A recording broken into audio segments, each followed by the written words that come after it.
রমজানে কোনো পণ্যের সংকট থাকবে না, প্রতিটি পণ্যের মূল্য ভোক্তাদের সাধ্যের মধ্যে আনার চেষ্টা অব্যাহত রয়েছে বলে জানিয়েছেন ভোক্তা অধিকার সংরক্ষণ অধিদপ্তরের মহাপরিচালক মোহাম্মদ আলিম আক্তার খান।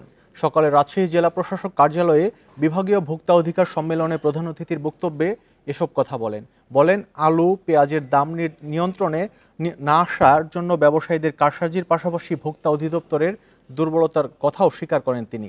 দ্রব্যমূল্য নিয়ন্ত্রণে এখনও পুরনো সংস্কৃতির বদল হয়নি বলেও জানান তিনি। অধিদপ্তরের মহাপরিচালক জানান এসব কথা, এজন্য জেলা প্রশাসকদের কাজ করার আহ্বান জানান তিনি।